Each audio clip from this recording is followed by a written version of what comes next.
and you have to live with that. I think that's the right. hardest part. Right. So I like I like a good responsible corner that doesn't make a fighter make that decision. Correct. You know your fighter. You see them struggling, and you know this is where it needs to end. It's Correct. your job to end it, and not Correct. put that on them. Correct. And I want to give a good shout out to the referee, Mr. John Wiener, in there, looking spiffy as always. I met John coming in tonight. Okay. Like the outfit. He's a veteran in the game of announcing. He's been all over New England announcing all these fights. He does a great job. Another good gentleman there. All right, we have coming in Alejandro Fugon. Here we go. He's coming out to Tupac. All eyes are, you can't see me. Tupac.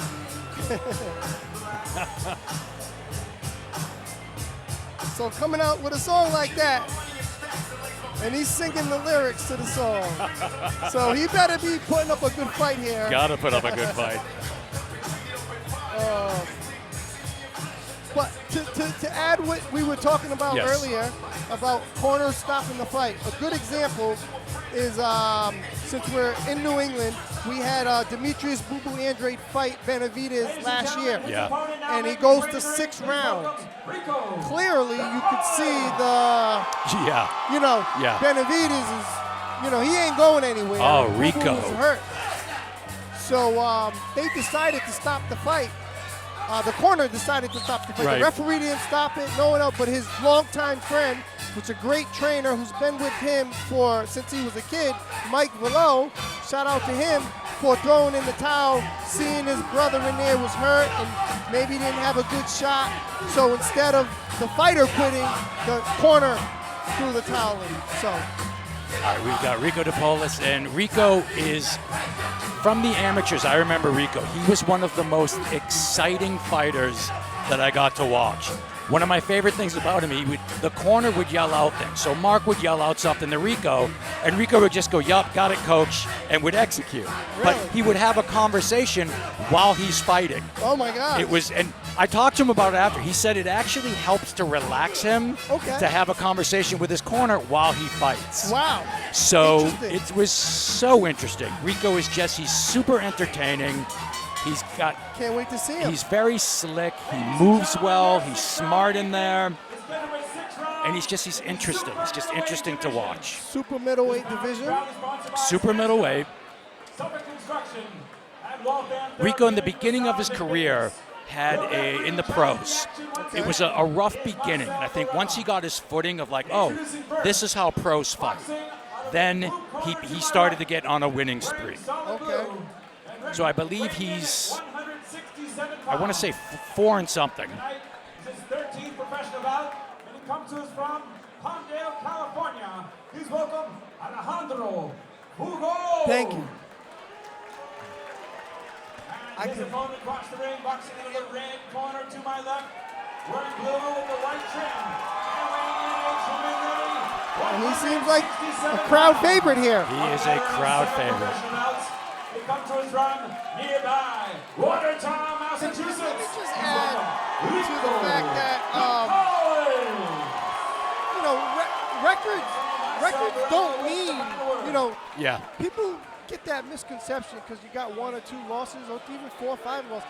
Records don't mean that much. No. In And the you fight game. need those losses too to learn. You got to learn from the loss. You can't just keep winning. Correct. It's great to keep winning, but you learn from the losses, and losses happen. Correct. And this guy, Fugon looks ready, and so doesn't Mr. DePaolis, Rico. DePaolis. Here we Rico go. DePaolis. This should be good. Super middleweights. And he trains out of the Nolan Brothers. Trains out of the DePaolis. Nolan Brothers. So, Alejandro not shy with that jab. Landing that jab. Good right hand by And DePaolis. good exit by Rico. I like a jab on an exit, not just backing up and getting out, but a little something just in case you get followed. I like that. Fugon got a nice jab. He's snapping it out there, and it's hitting. He's taking his time. He looks like he's pretty poised and confident and relaxed. You know. That's a hard jab to deal with. Rico's struggling to deal with that jab. Good tie up. But DePaolis has a very good straight right hand, which I think might take that jab away when he throws it to the body, and when he lands it to the head, because I've seen him land it a few times. So we'll see. We're early in the fight.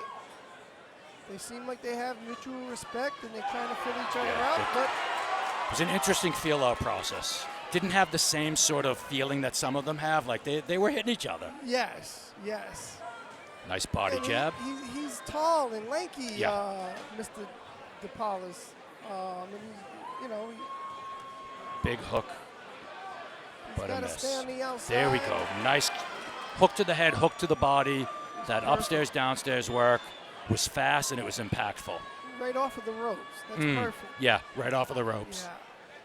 Because when you're that height, it's kind of hard to get in from the middle of the ring, especially against a jabber, to try to get in close and land that left hook to the body, left hook to the head. Nice hook. So, perfect when he's close to him, on the ropes, off the ropes, good uppercut on the inside, covers up well, but that jab is seeming pretty effective. The jab is super effective, which is, it's frankly, it's a little surprising. I didn't expect that type of jab from Fugon. I just did not expect that. See?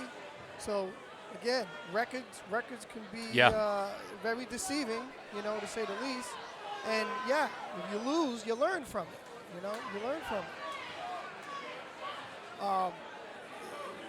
A lot of people in boxing, they discredit a lot of these fighters because they have a loss or two or three, and I've seen guys with losing records, 5-8, 5-7. You got 10 seconds. Oh. Is that a knockdown or a slip?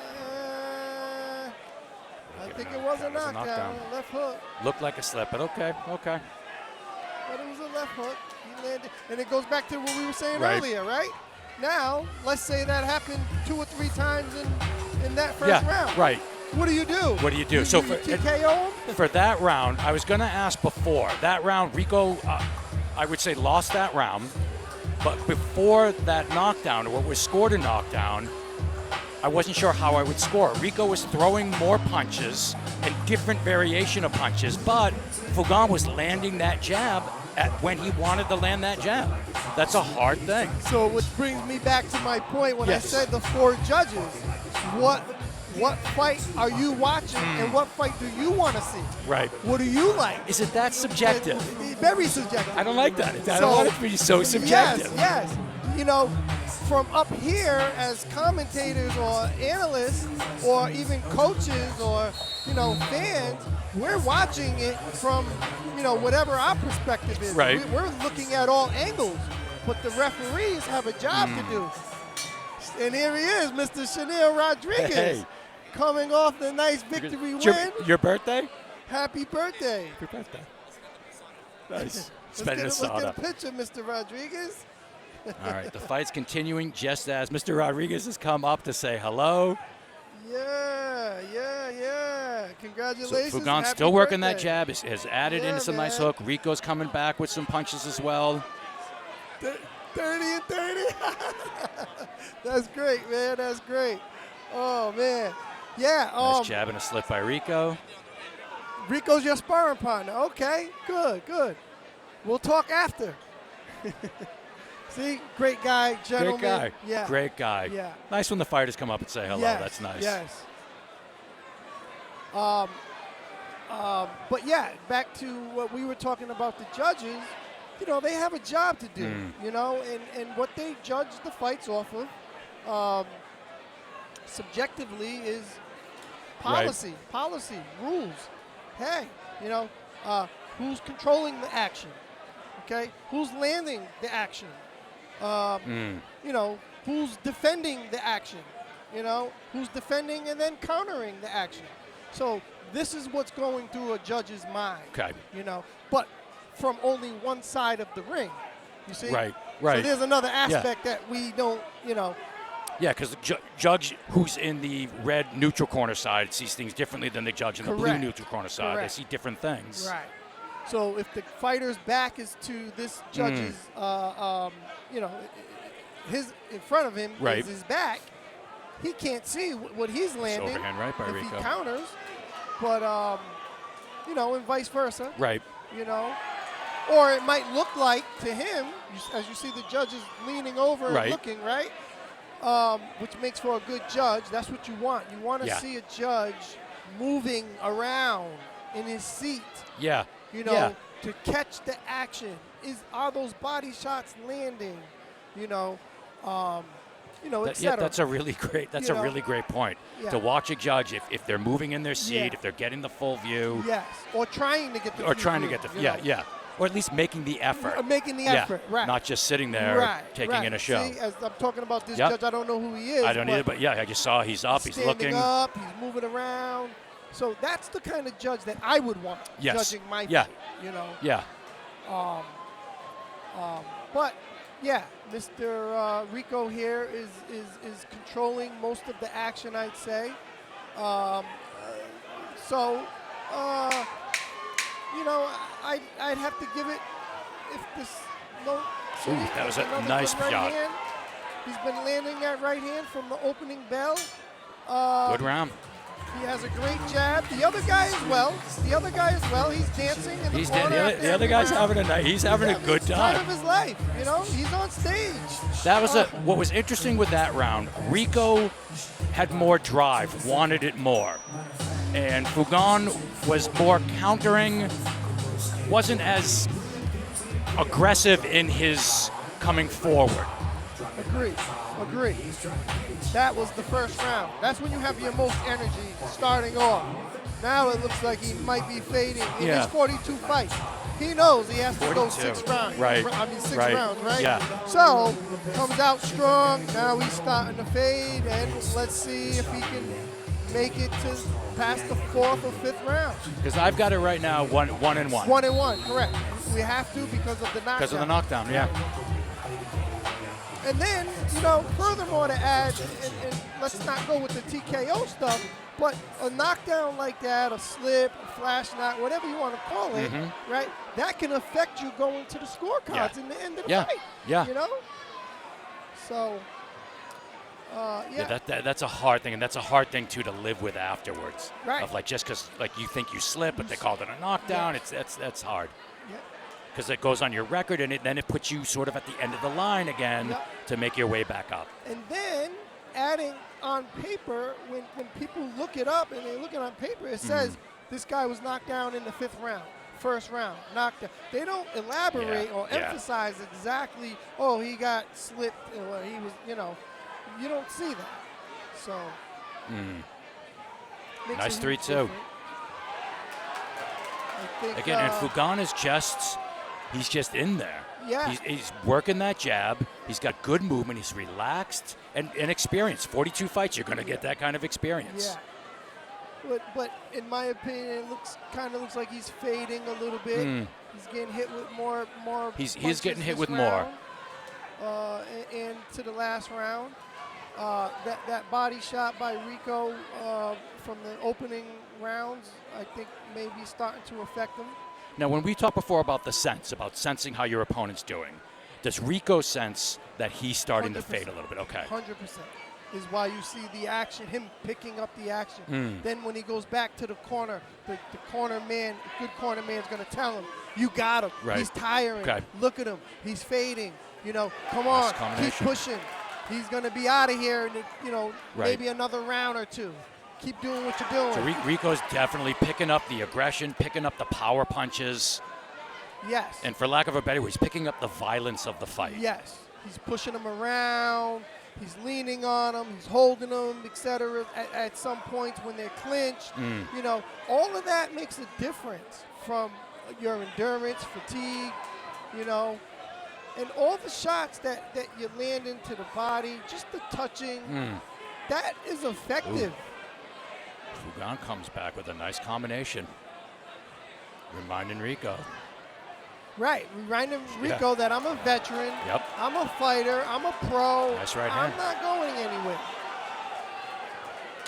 You have to knock me out. Yeah. In other words, which Yeah. looks like it might be coming in the next think? couple of rounds. Okay. I don't think it's going to go 6, in my honest Okay. opinion. You know, he has 42 fights. Right. You know, he has a significant amount of losses. He started off really fast, and I think he may have gave us his best. But Okay. I could be wrong, you know.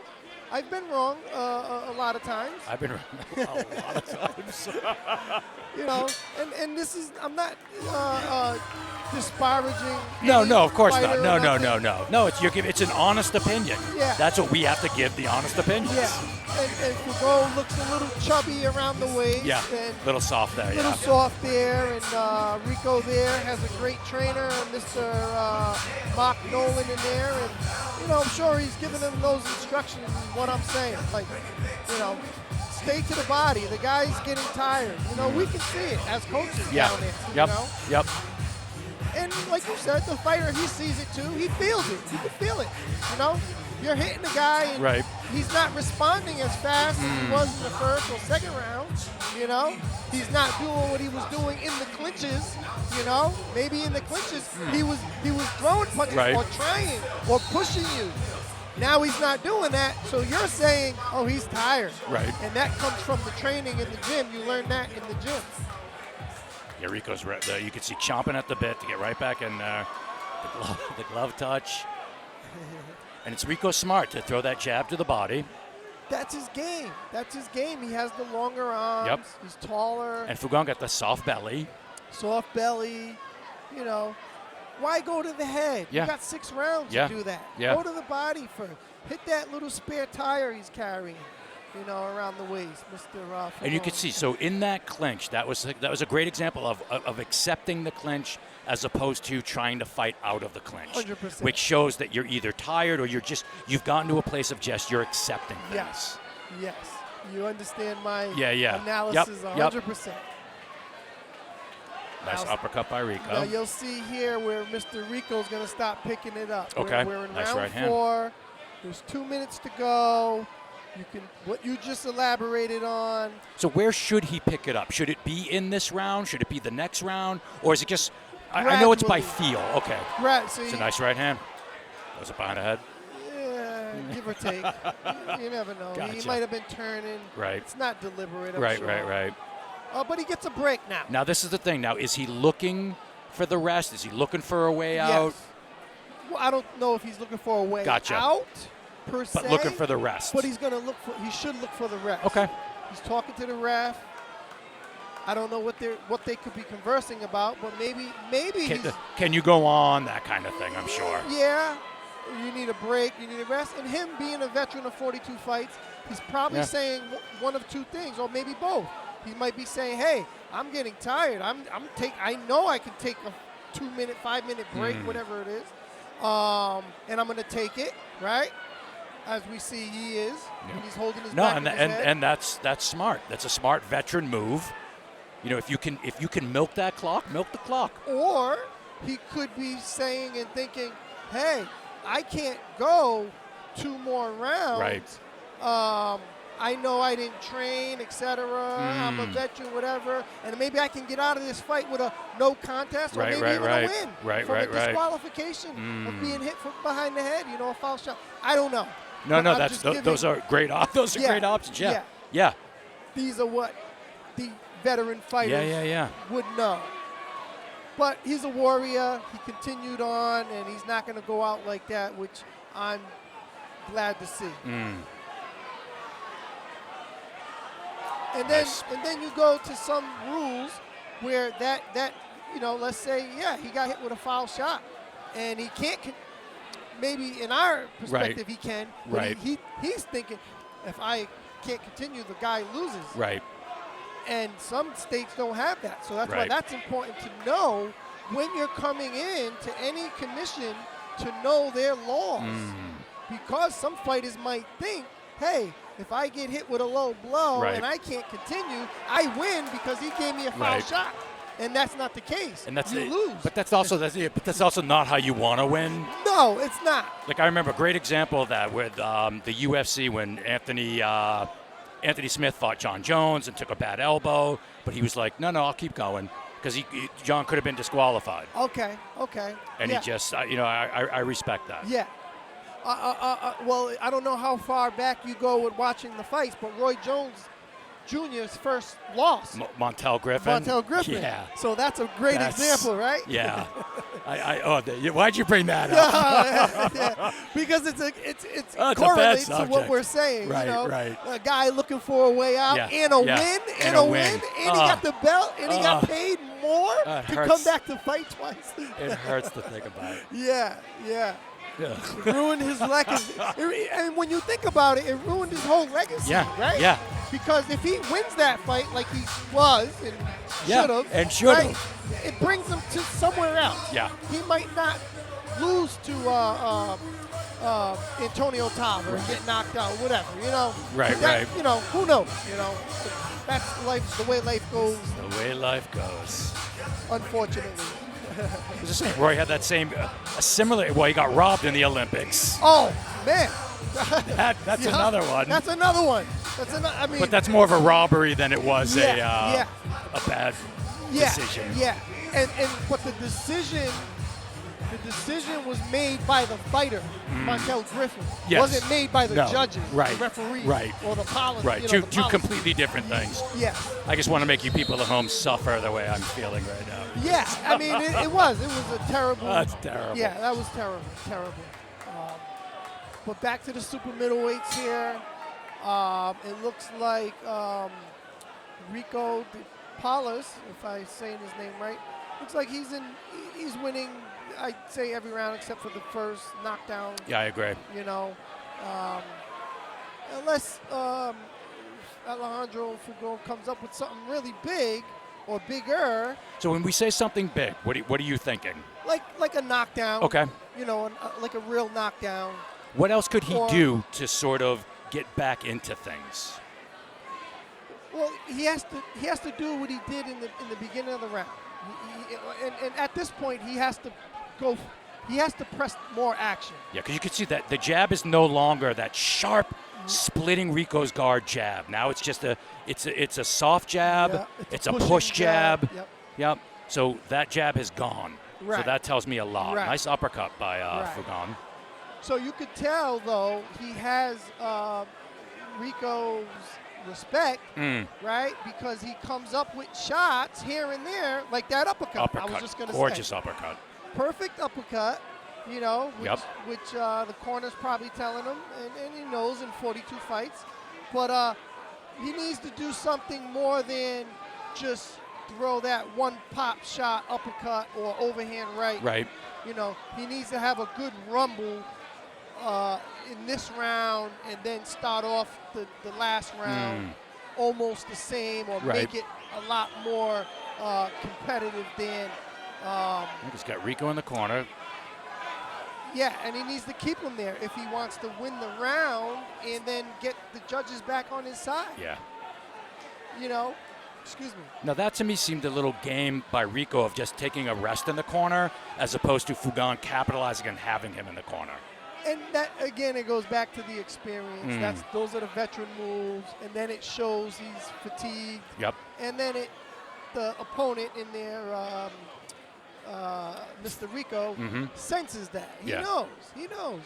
So he might be a little tired also, right? But again, we trained for this. Right. So maybe they trained. We're going to take round 5 off a little bit, or the end. And you might see a big rumble coming at this last 30 seconds, or maybe even 10 seconds from one of the two fighters. I would predict Rico would do it. But then now round 6 would be the most impactful round. You're going to see a war. I'm going to predict. Okay. No, I think you're right. I think both fighters will come for broke. I don't know if Mr. Fugon will come for broke because I don't think he has much more. And this is not to say I think he's fighting nice right hand by Rico. I think he's fighting. I think he's fighting the fight that he wanted to fight. Okay. You know. Yes. I don't think he wanted to go to war. I don't think he wanted to do No. trading punches. Yeah. 6 rounds. I think you're right. Because I don't. He knows he's not ready for that. Right. You know. I don't know the age difference. We do know the experience difference. Right. So, again, back to your questions. Can we say he knows this guy's in there? This guy's strong. So, whatever he did coming up to this fight, he knows in the back of his mind. So, to my point, I can't fight for 5 rounds. Hard.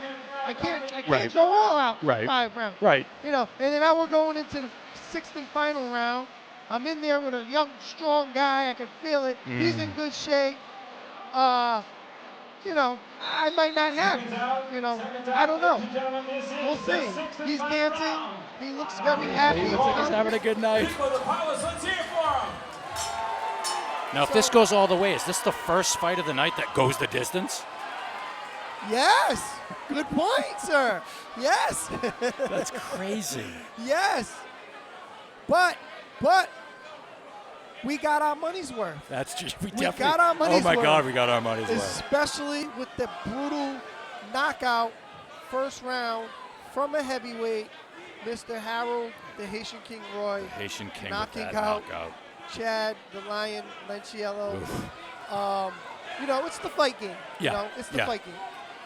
I train young guys in my gym back at home, and I train What's your gym? Fight Factory RI Okay. in West Warwick, Rhode Island.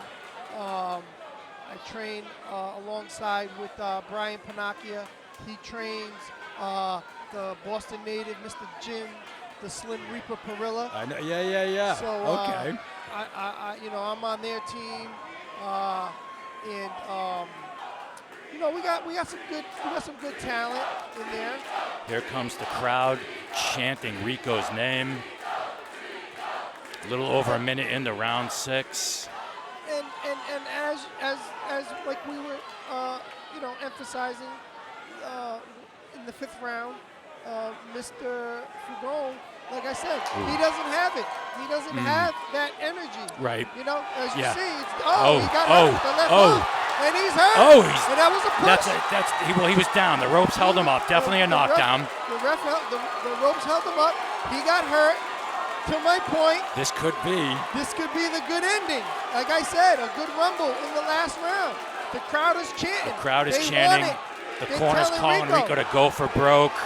The crowd chanting Rico's name. And it looks like, I don't think Nice it's going right to hand. finish. He has a whole minute to go to finish this guy.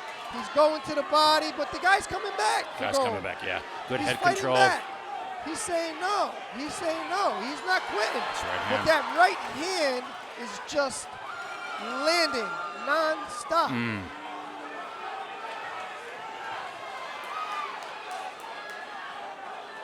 And he's roughing him up in there. Yeah, roughing him up with right? that shoulder. The shoulder, the push, the elbows. The forearms, I'm sorry. But this is where he needs to let it all go Yeah, if he now with wants a 30 knockout. seconds to go. Right. Do not let this guy, and he's taunting to the crowd, Yeah. Mr. Still, you Fugon. got with Fugon with 42 fights, you definitely have to be careful. You have to be careful. You have to be careful. But you had him hurt. He had It's him the hit him last real hurt. round. Yeah, we're not seeing it. We got 10 seconds to go. All right, the first fight to go the distance. Maybe. It's not over That's yet. not fair enough. Fair enough. One punch. Okay, Oh, there we go. good. Round 6. Good ending. Great ending. Great fight. Great Really great fight. You couldn't get the knockout, but it made up for the first Yes. knockout Yes. in the first round. Yes. That made it up. That there. that So- made up for it. So now it's moot. It's a moot point about that knockdown. Yes. So those 2 rounds will be irrelevant.